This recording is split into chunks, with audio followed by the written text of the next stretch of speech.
రాకాలోకంకి స్వాగతం। ఈ కంటెంట్ మీకు నచ్చినట్లయితే లైక్ బటన్ని ప్రెస్ చేయండి, పక్కనే ఉన్నటువంటి షేర్ బటన్ని ప్రెస్ చేయడం ద్వారా మీరు ఈ కంటెంట్ని మీ బంధుమిత్రులకు పంచవచ్చు। పక్కనే ఉన్నటువంటి సబ్స్క్రైబ్ బటన్ నొక్కడం ద్వారా మీరు సబ్స్క్రైబర్స్ కావచ్చు। ఆ పక్కనే ఉన్న బెల్ ఐకాన్ని గనక నొక్కినట్టయితే మీకు ఎప్పటికప్పుడు రాకాలోకం నుంచి అప్డేట్స్ వచ్చినప్పుడల్లా నోటిఫికేషన్స్ వస్తాయి, మీరు అప్ టు డేట్గా ఉండవచ్చు। మిత్రులారా, భారతదేశం సోమవారం నాడు అంటే మార్చి 11వ తారీఖున ప్రపంచంలో కేవలము 4-5 అత్యున్నతమైనటువంటి ప్రగతిశీలమైనటువంటి ఆర్థిక సంపన్నత కలిగినటువంటి దేశాల జాబితాలో చేరేటటువంటి ఒక మహాద్భుతమైనటువంటి ప్రయోగాన్ని చేసింది।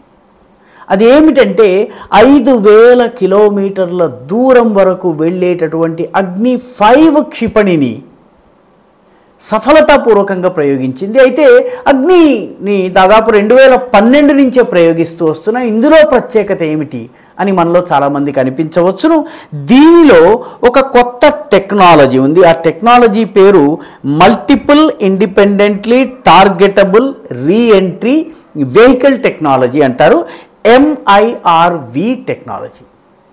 ఈ టెక్నాలజీ ప్రత్యేకత ఏంటంటే ఒకే సమయంలో 5000 కిలోమీటర్ల రేంజ్ ఉన్నటువంటి అగ్ని క్షిపణిని మనం ప్రయోగించినప్పుడు దాని మీద ఒకే సమయంలో అనేక వార్ హెడ్స్ని పెట్టి ఆ అనేక వార్ హెడ్స్ ఒకే సమయంలో ఒకేసారి బయలుదేరిన తర్వాత లాంచర్ నుంచి బయలుదేరిన తర్వాత 16 డిఫరెంట్ డైరెక్షన్లో 16 వేర్వేరు దిశల్లో వేర్వేరు టార్గెట్లను అవి టచ్ చేసి వాటిని విధ్వంసం చేయగలుగుతాయి।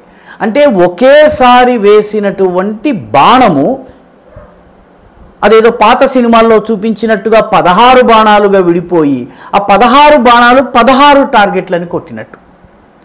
దీనిని multiple independently targetable reentry vehicle technology అంటారు। ఈ టెక్నాలజీ ఉన్నటువంటి దేశాలు చాలా తక్కువ। ప్రపంచం మొత్తం మీద 4-5 దేశాలకి, ముఖ్యంగా US, రష్యా, ఫ్రాన్స్, బ్రిటన్, చైనాల దగ్గర మాత్రమే ఈ టెక్నాలజీ ఉంది। అంటే ఈ 5 దేశాలు కూడాను ప్రపంచంలో టాప్ క్రీమ్ దేశాలు, యుద్ధపరంగా కానీ ఆర్థిక పరంగా కానీ ఆ దేశాల దగ్గర ఉన్నటువంటి టెక్నాలజీ ఇప్పుడు మన దగ్గరకు వచ్చింది। దీనిని సఫలతాపూర్వకంగా సోమవారం అంటే మార్చి 11వ తారీఖున ప్రయోగించడం జరిగింది। భారత ప్రధానమంత్రి నరేంద్ర మోదీ DRDO శాస్త్రవేత్తలను ప్రశంసలతో ముంచెత్తారు। వాళ్ళు సాధించినటువంటి ఈ ఘన విజయానికి వాళ్ళను అభినందించారు। ఒకవైపు విదేశాలలో శరణార్థులుగా ఉండి బ్రతుకు గడపటం కష్టమైపోయి కట్టుబట్టలతో మన దేశంలోకి వస్తున్నటువంటి వివిధ శరణార్థులకు వేగవంతంగా పౌరసత్వం ఇచ్చేటటువంటి CAAకి సంబంధించినటువంటి నోటిఫికేషన్ వెలువడుతున్న సమయంలోనే ఈ అగ్ని 5 క్షిపణి యొక్క ఈ MIRV టెక్నాలజీ సహితంగా ఉన్నటువంటి అగ్ని క్షిపణి యొక్క సఫలతాపూర్వకమైనటువంటి సక్సెస్ఫుల్ ప్రయోగం జరిగింది। ఇది ఒక రకంగా చూసినట్టయితే ఇది దేశానికి ఎంతో బలిమినిచ్చేటటువంటి చర్య। దీనిని మన భారత ప్రభుత్వము మిషన్ దివ్యాస్త్ర అన్న పేరుతో నిర్వహించింది। అంటే మహాభారతంలో, రామాయణంలో పోరాటానికి వెళ్ళే ముందు మన పౌరాణిక నాయకులు దివ్యాస్త్రాలని సంపాదించుకుంటారు। అర్జునుడు పాశుపతాస్త్రాన్ని సంపాదించుకుంటాడు, ఇటువంటి నాగాస్త్రాన్ని సంపాదించుకుంటారు, ఇంకొకరు ఆ రకంగా దివ్యాస్త్రాలను సంపాదించుకోవడము। అందులో భాగంగా దీనికి పేరు మిషన్ దివ్యాస్త్ర అని పెట్టారు। దీని ప్రత్యేకత ఏంటంటే ఇది 5000 కిలోమీటర్లు వెళ్తుంది కాబట్టి ప్రధానంగా దీని టార్గెట్లో ఉన్నటువంటిది చైనా దుందుడుకు చర్యలు చేపడుతున్నటువంటి సమయంలో, మన దేశపు భూముల్ని ఆక్రమించుకునేందుకు ప్రయత్నాలు చేస్తున్నటువంటి సమయంలో, భారత్ని దిగ్బంధనం చేసేందుకు ప్రయత్నిస్తున్నటువంటి సమయంలో మరొక పాకిస్తాన్ ప్రస్తుతం ఆర్థికంగా కుదేలై ఒక అడుగు వెనకకున్నప్పటికీ కూడాను పాకిస్తాన్ ఏ క్షణానైనా మళ్ళీ మన పైన దాడి చేసేటటువంటి అవకాశం ఉంది కాబట్టి పాకిస్తాన్, చైనా ఈ 2 దేశాలకు హెచ్చరికను చేసేందుకు ఈ అగ్ని 5 యొక్క MIRV టెక్నాలజీని ఉపయోగించడం జరిగింది.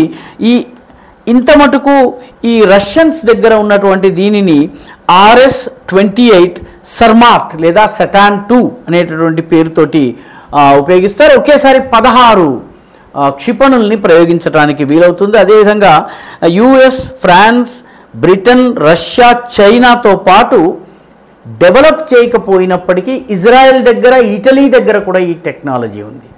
పాకిస్తాన్ కూడా 2017లో చైనా నుంచి తీసుకున్నటువంటి క్షిపణులను అబాబిల్ అనేటటువంటి పేరుతో 2017లో ప్రయోగం చేసి చూసింది.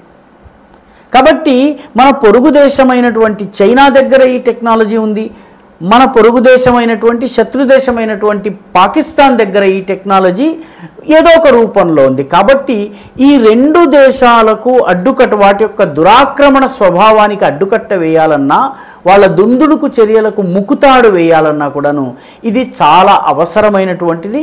ఈ అగ్ని 5 క్షిపణి MIRV టెక్నాలజీతో అనుసంధింపబడినటువంటి ఈ అగ్ని 5 టెక్నాలజీ వల్ల, ఈ క్షిపణి ప్రయోగం యొక్క వల్ల ఇప్పుడు మనము ఈ మొత్తము మన దేశానికి సంబంధించిన సరిహద్దులనే కాక, మన భౌగోళిక ప్రయోజనాలే కాక, మన వ్యూహాత్మక ప్రయోజనాలని కూడా మనము కాపాడుకోగలుగుతాము.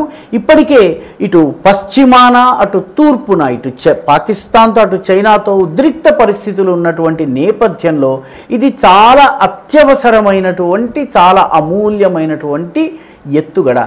దీనిని చేపట్టినందుకు, దీనిని సఫలతాపూర్వకంగా పూర్తి చేసి విజయవంతంగా ఈ జాతికి ఒక రక్షణ కవచాన్ని ఇచ్చినందుకు DRDO శాస్త్రవేత్తల్ని మనము ముక్త కంఠంతో ప్రశంసించాలి. ఈ వీడియో మీకు నచ్చినట్టయితే లైక్ చేయండి, షేర్ చేయండి, ఈ ఛానల్కు సబ్స్క్రైబ్ చేయండి. మీ అభిప్రాయాన్ని కమెంట్ల రూపంలో తప్పనిసరిగా పంపించండి.